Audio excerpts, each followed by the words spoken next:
para mitra sadaya mangga urang lajengkeun deui hanca dongeng nu katuna kamari.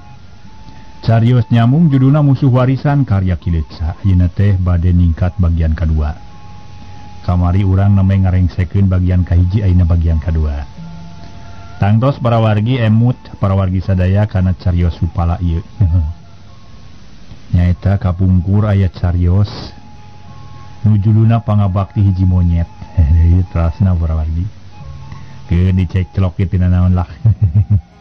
Mangga para wargi sadaya etang-etang hiburan pang beberahmana. Mang Jaya ngahaturkeun nuhun atuh mudah-mudahan para wargi salamina aya dina ginanjar kawilujengan. Langkung saur bahe carek dina mang dongengkeun ieu dongeng kirang nyugemakeun. Hapunten para mitra. Hapunten atuh. Ieu mah dangan sakadar hiburan cenah. Ai hiburan teh ditampi kalayan teh mah nyangakeun we kumaha nu ngadangukeun ya para wargi. Atuh seneng mah cenah diteraskeun ngadangukeun atuh henteu wae dipareuman radiona kitu. Mangga wilujeng ngadangukeun bae sareng mugi para mitra salamina aya dina ginanjar kawilujengan. Salamina kenging dina kaayaan sehat wal afiat. Sareng deui para mitra salamina urang teh kenging kabagjaan para wargi. Margi bagja teh hirup di alam dunia. Kabagjaan teh eta pisan para wargi nu dipentingkeun. Kasehatan kabagjaan malih bagja teh dipikahoyong ku urang teh sanes dunya wungkul sareng akhiratna. Bagja dunya akhirat kitu para wargi sadaya. Mangga wilujeng ngadangukeun carios nyamung judulna Musuh Warisan karya Kileca.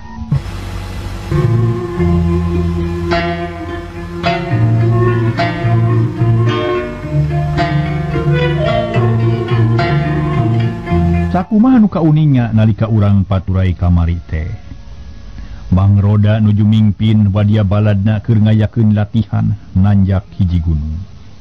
Para wargi harita teh sabadan dugi ka tempat anu luhur nyaeta ka puncakna gunung. Mang Roda tutunjuk ka sararea. Sararea teh nu wani baha atawa ngalawan puguh rumasa keur narima pangajaran. Mangkaning geus sumpah rek tunduk jeung taat kana parentah guru. Kalayan tila loba carita gancang sarerea ngalaksanakeun tugas ti Mang Roda. Atuh geblok sarerea mahekeun cai dipake ngabanjur jalan. Terila guridag cai ngocor kalebak. Sora meuni seah teu beda jeung cai walungan. Lancaran cai anu dibanjurkeun teh lain ngan saeutik. Dan jadi jalan anu sakitu panjangna kabeh kacayan. Rupana ngadadak robah jadi solokan leutik. Sanggeus sakabeh cai dibahekeun pok subirin nanya ka Mang Roda bari ngahegak bakat ku capek. Mang Roda, bari kumaha salajengna ieu na tiasa lirena geus sakedap atuh. Yuramo mun asa pegat bakat ku berat. Tu urang ni asa coplok bakat ku capek. Cek sobirin bari gek diuk. Di luhureun emer cakakak Mang Roda seuri sarta pok nyarita. Moal meunang peurah ti peurih atuh. Moal meunang peurah teu peurih heula mah. Lantaran beusi jeung wajah ge bisana seukeut teh dibeuleum heula tuluy dipek-prek ku palu. Taranyeun ku Mang bakal dipek-prek nepi ka gepeng supaya seukeut. Yo mudun deui ka walungan pikeun nyokot cai kawas tadi. Tapi leumpang teu meunang ngarayap kudu lumpat nepi ka walungan. Lamun labuh teu meunang nyebut aduh, lamun ragrag teu meunang ngagoak. Lamun ngagorolong teu meunang ngagero. Yok laksanakeun. Cek Mang Roda bari nunjuk ka walungan anu aya di lebah. Atuh sanajan ngarasa lewang ge kapaksa sobirin jeung baturna narurut. Sorodot koleang gulutuk sobirin ngagulutuk ka lebak kawas batu anu ngagorolong. Tapi pelewer emerna dialungkeun sarta kep kurawil sobirin muntang kana tangkal jarong. Reg sobirin eureun teu katutuluyan ngagulutuk ka lebakna. Terus sobirin lumpat di kalebak sanajan leueur oge. Tapi kakara sababaraha lengkah soredat koleang bedak rojana gen wayah tukangeun sobirin labuh nangkarak bengkang. Terus ngagorentel nubruk sobirin gulutuk duanana ngagorentel ka lebak. Tapi sanajan nyareri jeung greuwas ge duanana teu aya nu ngagero. Kala gegep rojana ngarawel tangkal harenong. Kurawil reg rojana eureun katahan ku tangkal harenong. Malah sobirin ngilu salamet teu katutuluyan ragrag ka lebak. sedang nu sejena teu eleh ripuh da puguh jalan beuki leueur meuni lesang alah batan pi angireun. Sora anu labuh teh meuni blag-blug Bramitra patemalan. Sora nu ngagero ditahan meuni huk mata kuatir. Sarerea Satya jeung satuhu kana parentah ti Mangroda. Malah lolobana mah teu bisa lumpat da puguh kaci da leueurna. Tapi ngagolosor bae meuni ngabelesur nepi ka bujurna karasa panas jeung calana rangsa. Tapi sok sanajan ripuh tetela sarerea salamet sarta bisa nepi ka walungan. Terus sarerea nyariuk deui cai ku emer masing-masing. Telila Sobirin jeung batur-baturna geus ngamimitian deui nanyak bari ngajingjing emer nu dieusi cai. Lalempang leuwih ati-ati lantaran jalan jadi leueur hese sabab leueurna teu katulungan. Ari Mangroda nu ngawaskeun ti tonggoh meniru menghap. Bakat ku ngilumang paurkeun kanu keur naranyak. Lantaran lamun anu pangheulana aya nu labuh teh geus tangtu bakal labuh sarerea. Tapi alhamdulillah murid-murid monyet bodas bisa ngajalankeun latihan kalawan sampurna. Tina jumlah 100 dengan aya saurang anu ngalaman misalah tulang. Tapi bisa buru-buru katulungan ku Mangroda.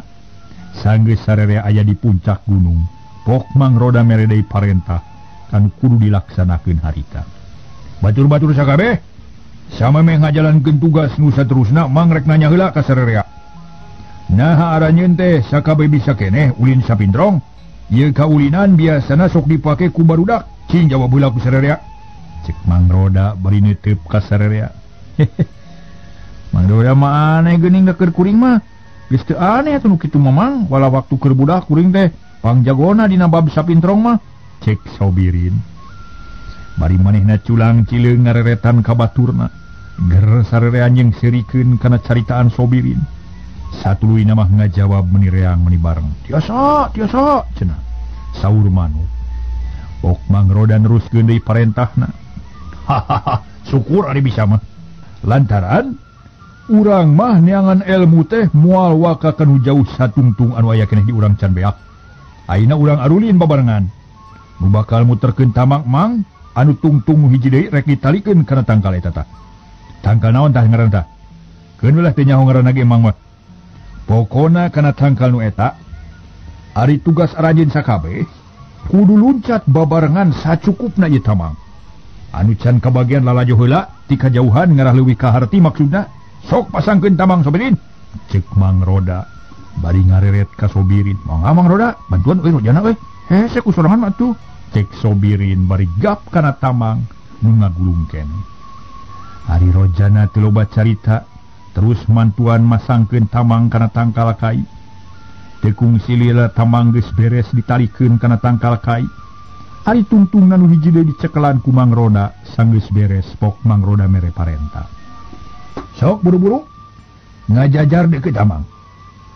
Ieu latihan urang mimitian.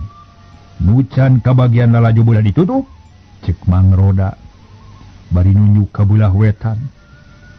Lantaran harita teh panon poe aya keneh di beulah wetan. Ari maksudna sangkan lalajo teh teu serab ku cahaya panon poe.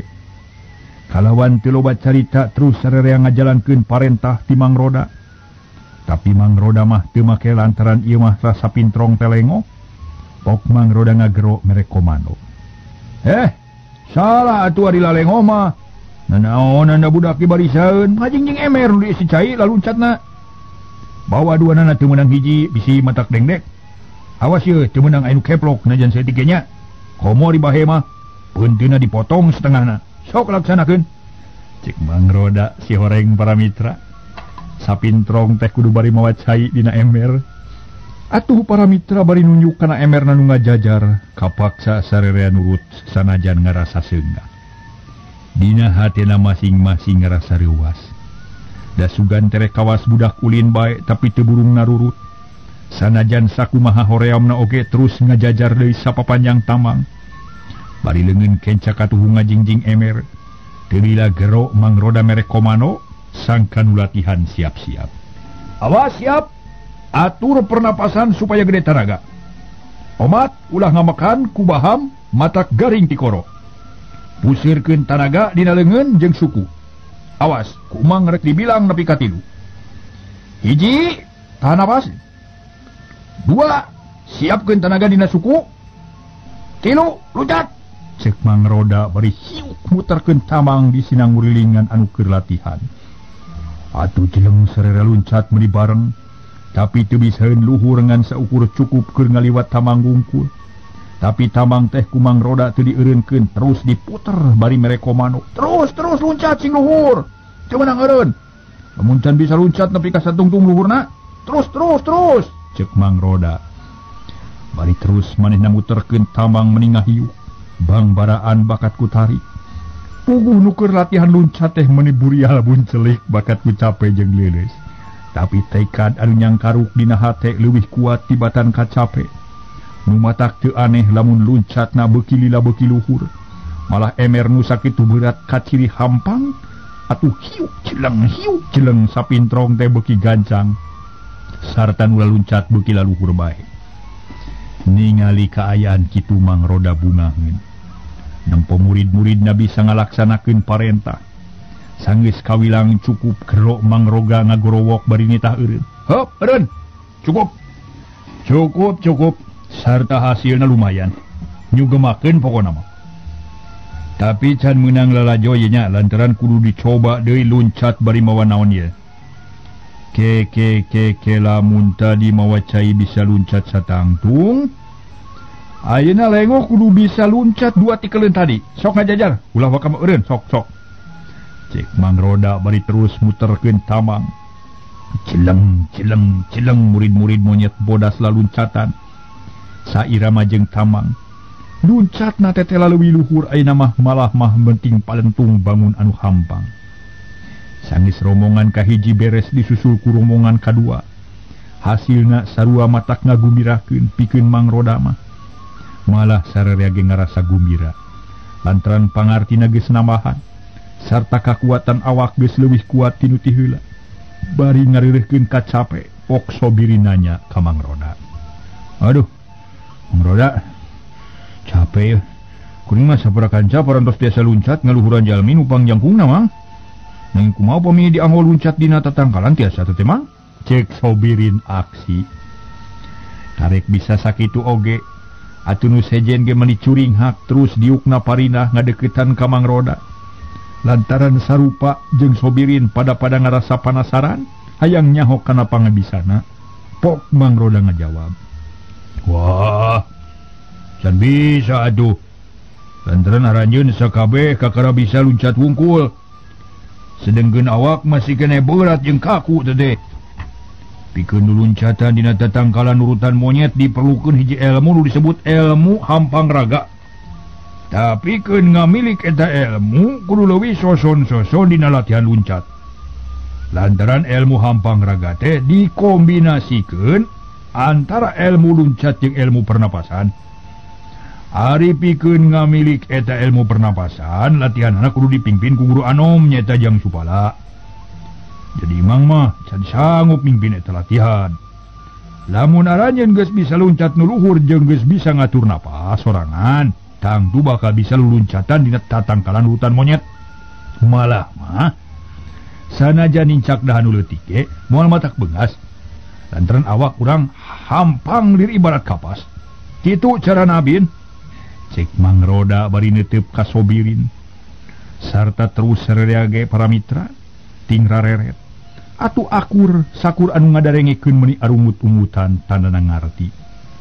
Malah dina masing-masing hate geus teu sabar hayang buru-buru bisa ngamilik atarawa ngapimilik kana eta ilmu para wargi sadaya. Memang murid-murid mah sakabeh ge kitu hayang geura boga ilmu anu anyar teh. Malah hayang bergerak kacangkem, hayang geura bisa ngawasa eta ilmu samodel harita murid-murid monyet bodas nu keur diwarah ku Mang Roda. Pikeun Sobirin mah para mitra geus teu sabar, tuluy manehna nyarita bari jeung nanya, "Rupi eta ilmu teh supados tiasa kapamilih ku kuring teh. Da kumaha carana, Mang?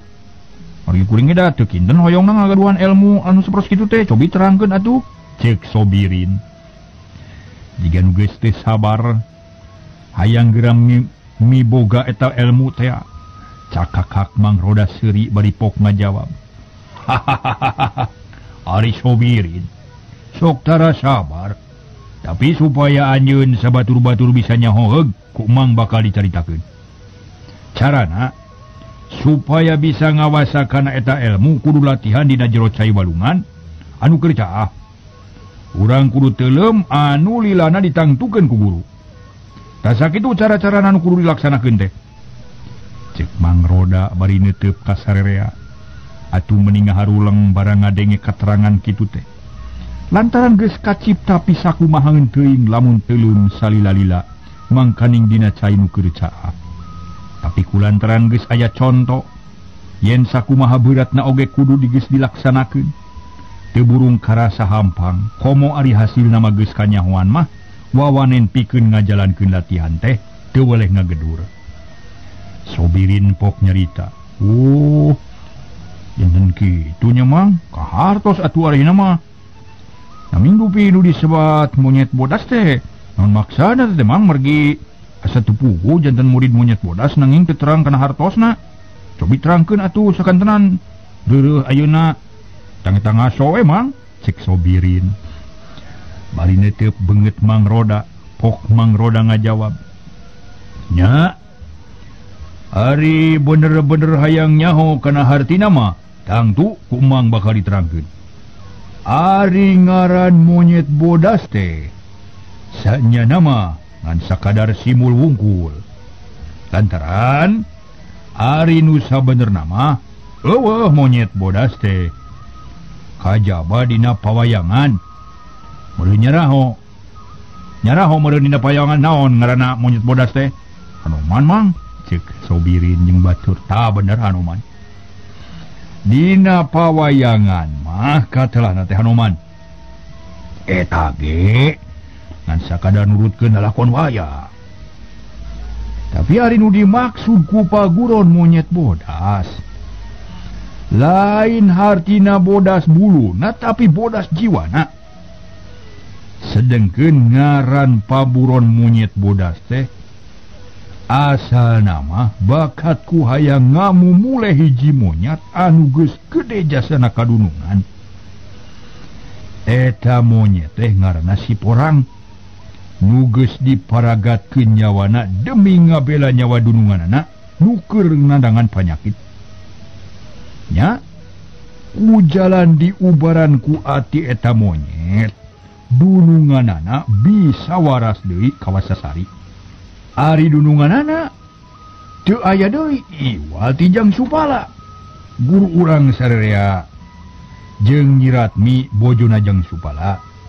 Sedengkeun anu disebut si porang teh hiji monyet anu leuwih sagala-galana. Maksudna Mang teh leuwih ti monyet-monyet sejen kitu tah. Lantaran awakna jangkung gede, pangabisana loba, gagah, satia, ngarti kana omongan manusia. Bisa silat jeung bisa nangtung kawas manusia. Ngan anu pangleuwihna dina perkara pangabakti nepi karela ditugel jangga debi ngabela durungan. Sedengkeun manusia mah di mana aya nu wani kitu? Manusia mah rajeun teh daek kudu sagala diburuhan. Kitu ge ari rek diteuk-teuk beung mah centang tu daek. Tah, palebah dieu pangna disebut monyet bodas. Nya pikeun pangeling-eling kanu bogana diterapkeun kana hiji ngaran paguron silat nu ku urang dimumule ayeuna kitu tah. Jigana lamun Sobirin jeung sabatur-batur kungsi ngadenge dongeng pangabakti hiji monyet mah tangtu bakal leuwih ngarti kana ieu perkara teh. Sakitu lalakonna teh. Cek Mang Roda bari kusiwal ngaluarkeun dompet bako nu terat tingaleun. Terila palenyun udud bangun nikmat naker. Ari Sobirin barang ngadenge katerangan kitu teh meningah huleng. Kumanehna geus kacipta kumaha dedeg pangadeg eta monyet jeung kumaha belana hiji sato kadunungan. Sedengkeun manusia mah jarang manggihan anu bela nepi ka kitu. Sanggeus narima katerangan ti Mangroda. Timbul hiji niat anu mulya dina hate Sobirin. Malah jigana sarerea sarua pada janji kadirina. Yen rek satia jeung satuhu kanu jadi dunungan jeung ka guru. Komo da puguh geus karasa kanyaah jeung kadeudeung guruna kamaranehanana. Sabab para mitra supala mah terangan nyerikeun hate murid-murid. Nu hade jeung goreng teh ku supala mah teu boleh dipikanyaah jeung dihargaan. Sajongjongan mah kaayaan di dinya teh sepi jempling taya nu nyarita. Unggal hate ngarasa ngarakacak, ngilu kagagas ku pangorbanan hiji sato ka manusa. Sanggeus rada lila pok Sobiri nyarita pinuh ku sumanget. Mangroda, hiji sato anu teu boga akal geus bisa ngorbankeun jiwa regana. Lantaran manehanana nyaho eta teh hiji pagawean nu kacida mulyana. Tapi naha urang nu boga akal jeung pikiran nepi ka eleh ku sato. Takulantaran kitu kuring anu rumasa geus jadi murid guru anom supala tantu bakal napak tilas sakumaha nu geus dijalankeun ku si porang. Kuring rela ngorbankeun jiwa jeung raga demi ngabela hak jeung keadilan. Kumaha satuju batur-batur? Cek Sobirin. Bari jungnang tu ngacungkeun dua leungeun bereng dijawab ku sarerea nyebut satuju. Menireang saur manuk nyerita kituna teh bari ngaracungkeun peureub katuhuna. Barang ngadenge ucapan Sobirin nu disamung ku pangrojong ti baturna. Mangroda meuni ngarenghap narik napas panjang. Bakat ku ngarasa sugema teu lila pok nyarita. Batur-batur sakabeh, bumi jeung langit nyirunyaksian kana ucapan aranjeun dieu. Mangarasa bunga nu taya babandinganana ari ngadenge tekad aranjeun nu sakitu hadena. Mudah-mudahan Gusti Nu Maha Suci namihan kakuatan ka urang sadaya. Kalayan mudah-mudahan Allah bakal ngaridoan kana tekad aranjeun sakabeh. Supaya tekad urang leuwih kuat, hayu urang surak minangka sumpah babarengan. Cik Mangroda bari ngacungkeun dua leungeun keur sarerea surak jiga nu betas meunang perang. Sarerea poho kana kacape jeung poho kana awakna. Nu tadi karasan asa remuk urut latihan tea para wargi. Ku Mangroda jeung batur-baturna teu kanyahoan. Yen sagala rupa caritaan jeung tingkah parepolahna teh aya nu ngawaskeun. Eta teh para mitra sadaya teu aya deui jalma nu tayalian iwal ti usung esang namat Jalil anu katelah si Jured teh. Malah mah harita teh dibarengan ku baturna dua anu ngaran si Burik jeung si Kored. Tiluan nyarempo dina hiji sedong handapeun batu gede. Ti eta tempat bisa awas ka Mangroda jeung baturna. Tapi sabalikna Mangroda teu bisa nempo ka si Jured jeung baladna. Bareng jeung nu surak pok si Jured mimiti kadeng nyarita kudu duaan sorana ngaharewos. Kored, Burik, urang teh rugi ngadepong salila-lila. Lantaran teh lapisan mangkeluk nu keur diintip urang teh anak buah nasi supala musuh kabuyutan Juragan Jalil. Saja batik itu dewek ge ngarasa ijin ka manusia teh euy. Lantarannya gara-gara manehna pisan celi dewek kumpung. Dewek mah moal wakati berasare lamun si supala can paragat nyawana. Kumari maneh Burik, inget keneh ka manusia nu diukna bisa tuh. Tuh nu karudun sorangan. Cek si Jured bari nunjuk ka palebah Mangroda. Pok si Burik ngajawab bari panon molohok ka palebah Mangroda. Iya tuh pugu inget kene. Lantaran satungtung can kaurugan tanah berem. Uing mah ngena sare lamun si eta can paragat nyawana. Sebab gara-gara si eta pisan turu uing jadi nyengsol. Hah? Balapan si Bulak ge adi uing. Paeh ku si eta. Saha ngarantina? Cek si Burik bari panon molotot. Kada tonggong bareng roda nu harita keur nukangan kamaranehana teh. Hari cek nu ngomong mah teh ngaranna teh Mang Roda. Kurang-kurang sebut, ulah disebut Mang ewa lah. Ulang sebut si Roda we ngarah ngeunah kana ceuli. Tapi kumahanya euy, yang mending ajaran heula tarajang atawa balik heula ka Cihaur. Cik kumaha pikiran maneh Rik? Cekuing hartina laporan ke Mat Jalil ge. Lantaran teu bisa gelut manehna mah mending urang tarajang we ku urang ayeuna mah. Lantaran moal sabaraha ka digjayahna ge manusa kitu mah. Senajan loba ge dengan ukur cing jauh urang wungkul. Paling-paling nu aya si Ihan ngan si Roda wungkul. Coba urang serang lah. Kumaha maneh saduju koret? Jawab bisa ngarapuguh. Kudu sauyunan urang teh pokona mah. Cek si Burik bari ngareret ka si Kored. Nu tita tadi can kabagean nyarita. Nyari wing mana kumaha ramena we tuh euy lamun rek diserang ayeuna nya hayu atuh. Rek laporan heula ka Juragan Jalil hayu deui. Pokona pikeun uing asal digawe we kitu ta Burik. Siling meplin pelan geuning. Susah tuh ari kieu mah euy lantaran urang teh ngan tiluan. Namun wijit teu pugu ka ditu ka dieu. Hartina boga sora teh ngan ukur dua nyata uing jeung si Jured. Sedengkeun si Jured jeung uing dapan beda kahayang. Nah, kumaha tuh Jured we? Cek si Burik bari ngareret ka si Jured. Sedengkeun ditanya kalah kangahuleng jiga nu bingung. Terus si Jured harita mikir bari ngantelkeun curu kana tarang. Bari si Jured mikir ngaso heula para wargi. Sanggeus si Jured ladadila mikirna tuluy manehna ngajawab. Burik, Kored. Urang teh kudu ngukur ka kujur euy. Lantaran lamun hiji pagawean dilakukeun teu bebarengan jeung teu dibarengan ku perhitungan nu asak, tangtu bakal goreng balukarna euy. Kahiji eta. Hari kaduana datangna urang ka ieu tempat teh apa diutus ku Juragan Nagasuni pikeun neangan tempat pamatuhan si Supala. Tah, kulantaran kitu, lamun urang ayeuna nyerang kalayan teu make perhitungan bisa gagal total rencana Juragan Nagasuni.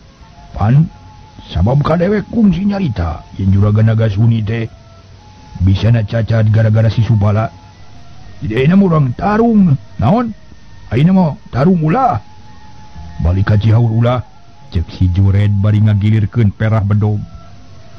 Manehna ge ari ngagugu hawa nafsu mapuguh hayang narajang ka si Roda harita keneh. Tapi leuwih sieun ku Nagasuni. Ih, teu puguh maneh mah Jured. Balik ka Cihaur ulah, ari tarung ulah. Ari geus rek kumaha tuh? Cek si Burik. Bari kerung sarta panon molohok ka Mang Roda jeung baladna. Belegug maneh mah. Apaan ku dewek geus dicaritakeun tadi, urang teh datang ka ieu tempat teh. Diutus ku Juragan Nagasuni pikeun maluru si Subala. Tah kulantaran kitu, si Roda jeung baladna mah urang tuturkeun ku urang ka mana balikna. Tah lamun geus puguh patempatanana, kakara urang balik ka Cihaur pikeun mere laporan ka Mat Jalil. Nu saterusna, tangtu Mat Jalil bakal neruskeun laporan ka bapana nyata Juragan Nagasuni. Kitu tak Burik? Cek si Jured bari neuteup ka si Burik. Si Burik ngahuleng teu lila tuluy nyarita. Oi, kakara inget uing ayeuna mah. Nyari kitu carana mah hayu atuh lah.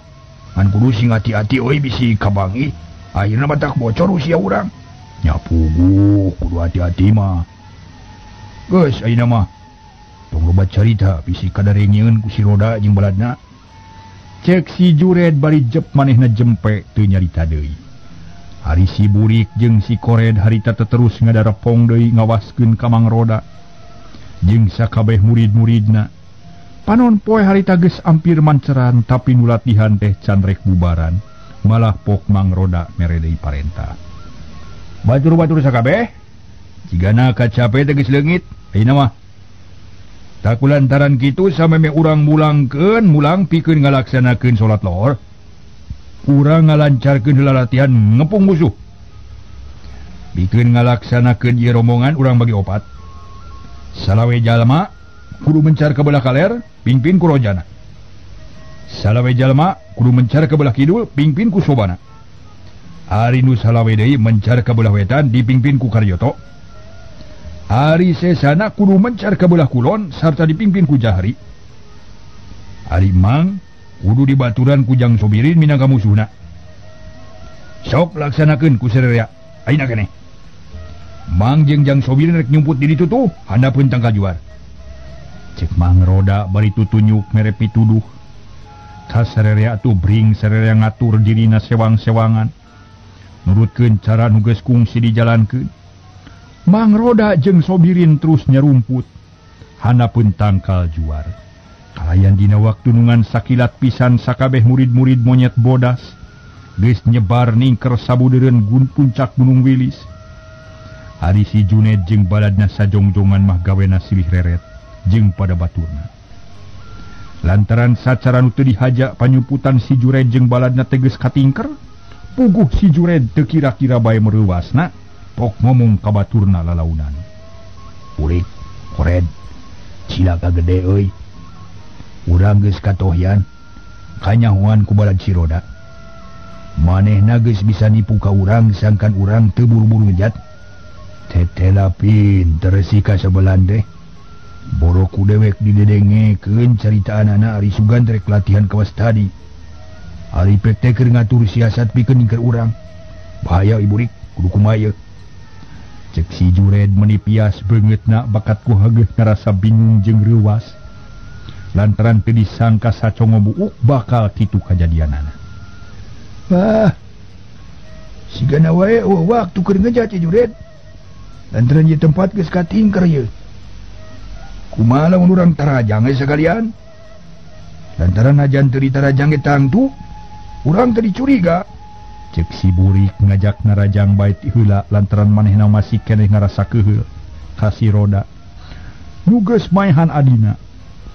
Padahal Mang Roda mah harita teh teu nyahoeun. Yen adi si Burik nepi ka ajal waktu tarung di datar picung teh basa nulungan Kang Ikung.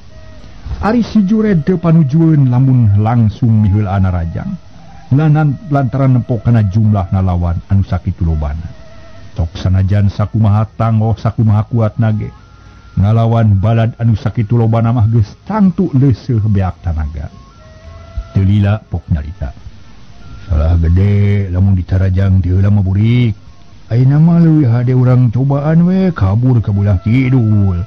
Yo gancangan sugancan katingker kabeh. Cek si Jured bari jung ngacung ngenangtung terus luncat ka tebeh kidul. Kapaksa si Burik jeung si Kored ge naluturkeun paneuri, tapi hanya ka si Jured jeung baladna teh katempoeun pisan ku Mang Roda. Nu harita maka beneran keur ngawaskeun ka palebah si Jured. Gancang Mang Roda ngabejaan ka Sobirin nu aya gigireunana. Yang Sobirin, itu tempo aya manusia. Di tempat ya. Eta manusia tangtuna ge lain jelema bener ya, lantaran beda juringkangna. Lain berat urang tama. Waduh, cilaka ya. Sajabat kitu tangtu tas ngadengekeun segala lupa caritan urang. Urang-urang jeung Sobirin. Cek Mang Roda bari jung nangtung. Terus lumpat mudag si Jured jeung baturna. Deredeg Sobirin ge lumpat nuturkeun Mang Roda. Si Jured cileng luluncatan bari dituturkeun ku si Burik jeung si Kored. Maksud derek lolos ka belah kidul urut maranehanan asup tadi. Tapi hanya kalpisan, lantaran barisan nu dipingpin ku sobana geus siap-siap nyieun pager bitis. Nu kacida kuatna. Barang breh nempo tilu jalma pating juringkang sobana bari nangtung. Meni colohok lantaran ngarasa heran.